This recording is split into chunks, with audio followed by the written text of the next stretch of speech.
Salut à toutes et à tous. En mars 2018, je vous relatais, dans l'épisode 706, une découverte qui fit couler beaucoup d'encre.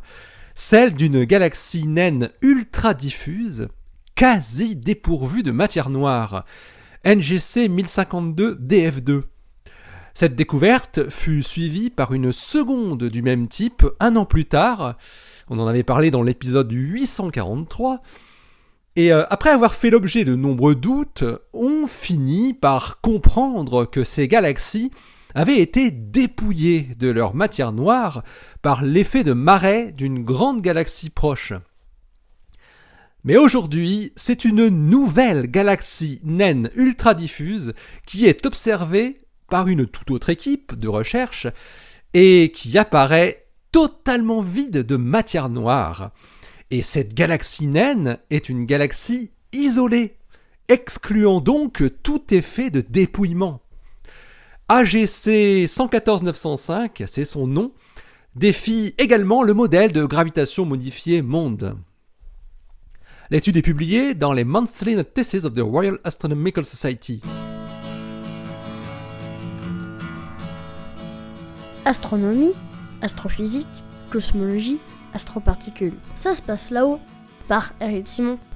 Les premières galaxies naines ultra diffuses, ce qu'on appelle des UDG, Ultra Diffuse Galaxies, ont été découvertes en 2015. Il s'agit de galaxies qui ont une masse comparable à celle des galaxies naines classiques, mais qui sont beaucoup plus étendues. Il s'ensuit qu'elles sont beaucoup plus diffuses et donc moins brillantes, et donc difficiles à observer. Les UDG sont surtout présentes en nombre dans les amas de galaxies massifs, mais on en trouve aussi dans des petits groupes de galaxies, et même isolés dans les vides. L'omniprésence des UDG dans différents environnements indique que même si certaines d'entre elles se forment par des processus liés à leur environnement proche, ce n'est pas le cas pour toutes les UDG. On pense que la population des UDG est un mélange de galaxies de taille et de luminosité similaires, mais avec des mécanismes de formation multiples. Cette idée semble d'ailleurs confirmée par des résultats issus de modèles et de simulations hydrodynamiques qui produisent des galaxies simulées donc, de type UDG basées sur des processus physiques différents. NGC 1052 DF2 et NGC 1052 DF4 sortaient clairement du lot et ne pouvaient pas être reproduites telles quelles par les simulations. Ce n'est qu'en ajoutant soit un puissant effet de marée gravitationnelle ou soit une collision galactique que les astrophysiciens sont parvenus à expliquer ce manque flagrant de matière noire qui était déduit de la dispersion de vitesse de leurs amas globulaires. Mais il y a eu d'autres cas qui ne rentraient pas dans les cases du modèle simulé. En 2017, Leisman et ses collaborateurs, puis d'autres équipes en 2018 et en 2020, ont fait une série d'observations déroutantes, et qui n'ont d'ailleurs toujours pas d'explication. Elles concernent la cinématique de l'hydrogène dans certaines UDG riches en gaz. Ces galaxies montrent des profils de la raie H1 qui sont bizarrement étroits, ce qui n'est pas cohérent avec leur quantité importante de gaz, mesurée par ailleurs.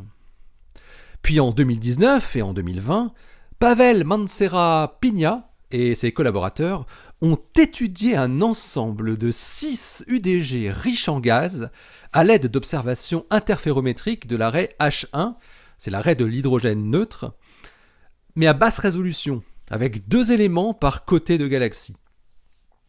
Les astrophysiciens ont ainsi obtenu les vitesses circulaires de ces galaxies, dévoilant 2 caractéristiques intrigantes. Premièrement, les galaxies ont une masse baryonique 10 à 100 fois plus grande que les galaxies qui ont une vitesse circulaire similaire. Ces UDG s'écartent ainsi très nettement de la relation de Tully-Fisher baryonique. C'est la fonction qui relie vitesse de rotation et masse ordinaire, donc de baryon. Deuxièmement, leur masse dynamique dans l'étendue du disque de gaz tracé par l'arrêt H1 est à peu près la même que leur masse baryonique. En d'autres termes, ces galaxies auraient des fractions de matière noire extrêmement faibles, jusqu'à un rayon de 10 kPa au moins. Ces caractéristiques suggéraient que les UDG riches en gaz ont des distributions très atypiques de la masse non lumineuse, et ce qui en faisait une population prometteuse pour tester les théories de la matière noire. Il faut préciser aussi que ces UDG riches en gaz avaient été sélectionnés spécifiquement pour être relativement isolés et distantes de plusieurs dizaines de mégaparsecs, de manière à éviter les effets de perturbation gravitationnelle comme ceux qui sont en jeu dans le cas de NGC 1052 DF2 et DF4. C'est l'une de ces 6 galaxies ultra-diffuses isolées, riches en gaz, mais apparemment pauvres en matière noire, que Pavel Mancera-Pina de l'université de Groningen et ses collaborateurs ont décidé de mieux caractériser par de nouvelles observations, mais cette fois-ci à haute résolution avec le Very Large Array, le VLA, de manière à pouvoir directement mesurer la courbe de rotation du disque de gaz avec plusieurs points, toujours par la raie d'émission H1. C'est-à-dire mesurer la vitesse de rotation en fonction de la distance du centre de la galaxie.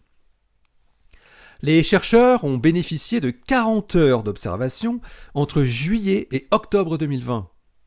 Ils atteignent une résolution angulaire 2,5 fois plus élevée que leurs précédentes observations à basse résolution. Et ça change tout, parce qu'ils peuvent alors mesurer 5 points entre 0 et 10 kPa du centre galactique. La forme de courbe de rotation indique tout de suite la forme du puits gravitationnel, et donc de la quantité de masse présente. C'est en mesurant ce type de courbe de rotation sur la galaxie d'Andromède que Vera Rubin et Ken Ford ont décelé à la fin des années 60 une anomalie majeure indiquant une grosse masse manquante dans les galaxies spirales.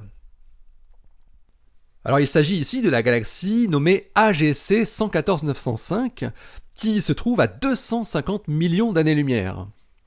Les astrophysiciens ont tout d'abord déterminé les principales propriétés de AGC 114905, puis ils ont fait une modélisation cinématique de la galaxie et en ont déduit les modèles de masse résultants. Après avoir testé plusieurs hypothèses, Pavel Mancera-Pina et son équipe arrivent à la conclusion que AGC 114905 a une courbe de rotation régulière qui atteint une partie plate avec une vitesse circulaire d'environ 23 km par seconde. Il confirme que cette UDG se situe bien en dehors de la relation de Tully-Fisher baryonique.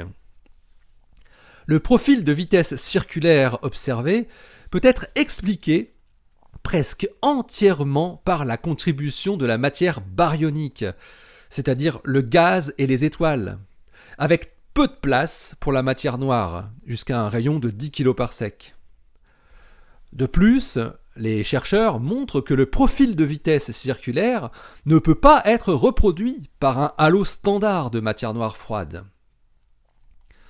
Mancera-Pina et ses collaborateurs se sont alors amusés à tester si la rotation de AGC 114905 pouvait être reproduite dans le cadre de MONDE, le modèle de gravitation modifié. Le résultat est négatif. Il trouve un décalage significatif sur la normalisation et la forme de la courbe de rotation MONDE par rapport aux observations.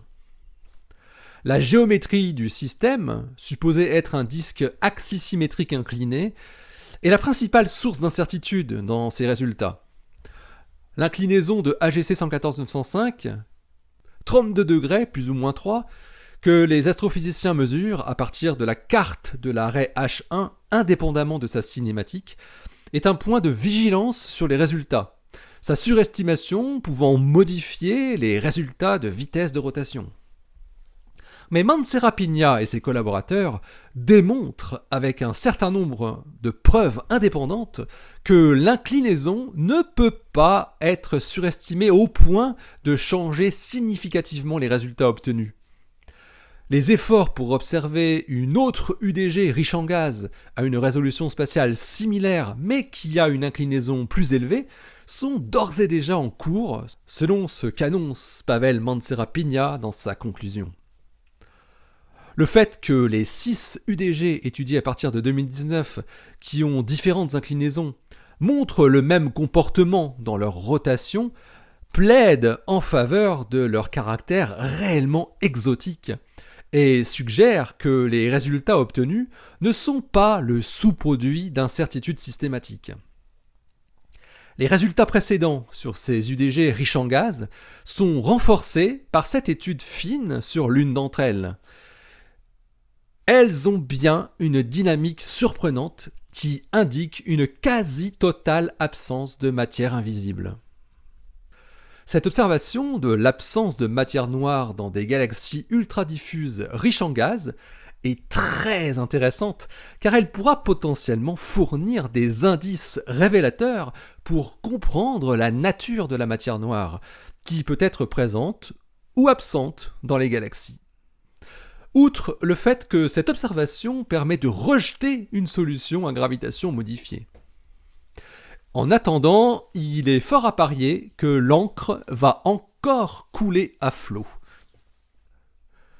L'article de Pavel Mansera-Pigna et ses collaborateurs a été accepté pour publication dans les Monthly Notices of the Royal Astronomical Society et il porte le titre No Need for Dark Matter. Resolved Kinematics of the Ultra Diffuse Galaxy AGC 114905. Allez, d'ici la prochaine, portez-vous bien, restez bien les yeux vers le ciel et puis restez bien les pieds sur terre. Allez, salut!